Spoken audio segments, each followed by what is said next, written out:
శ్రీమద్గురుభ్యో నమః. కలియుగంలో సత్యయుగము. మనము కలియుగంలో ఉన్నప్పటికీ కూడా సత్యయుగంలో జీవించిన వారవుతాము అనడానికి ఉదాహరణగా ఏ ఏ దుర్మార్గపు అలవాట్లను మనం వదిలిపెడితే మనము సంస్కరింపబడతాము అనడానికి ఇప్పుడు మాంసం తినడము పాపమైనది అనే విషయము తెలుసుకున్నాము. గురువు శిష్యులు దారిలో పోతూ ఉంటే ఒక మనిషి చేపలను పట్టాడు. ఆ చేపలను అతను తినడం వల్ల మరుసటి జన్మలో ఏనుగుగా జన్మను తీసుకొని ఆ ఏనుగు పిల్ల 2 చెట్ల మధ్య పడి తన శరీరంలో గాయాన్ని తగిలించుకునింది అనే విషయాన్ని తెలుసుకున్నాము. రెండవ విషయము మద్యం సేవించుట ఎంత పాపమైనది అనే విషయము తెలుసుకుందాం. మద్యం సేవించే వాడికి 70 జన్మలు కుక్కలాగా జీవించవలసి ఉంటుంది. ఎవరైతే తాగుతారో వారు 70 సంవత్సరాలు కుక్కగానే జీవించాల్సి ఉంటుంది. అంటే కుక్కగా పుట్టడం, కుక్క యొక్క జీవిత ఆయుర్దాయం ఒక 15-20 ఏళ్ళు అనుకోండి.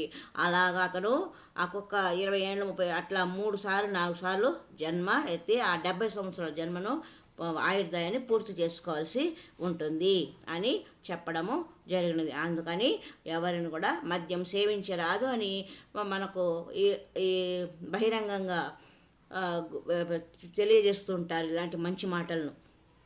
మలము మూత్రము తిరుగుతూ ఉంటాడు. మిగతా కష్టాలు కూడా చాలా అనుభవించాల్సి ఉంటుంది.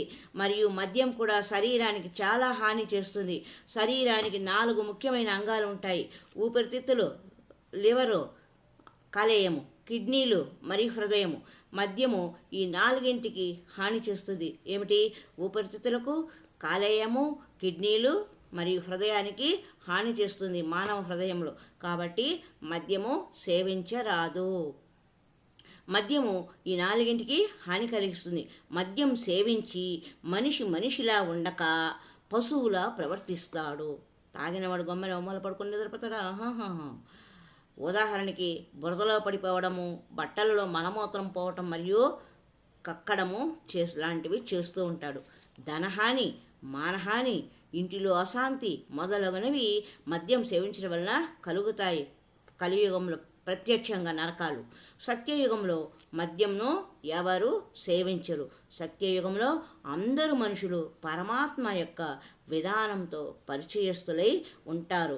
అందువలన సుఖమైన జీవనాన్ని గడుపుతారు. సత్యయుగంలో మాంసభక్షణ లేదు, మద్యపానము లేదు, నిషేధం. మరి యొక్క సంచికలో మనము దురాచారాలు ఎంత పాపమైనది అనే విషయము తెలుసుకుందాం. గరీబ్ మదిరా పివై కడవా పానీ 70 జన్మ స్వాన్కే జానీ అని కబీర్ గారి బోధన.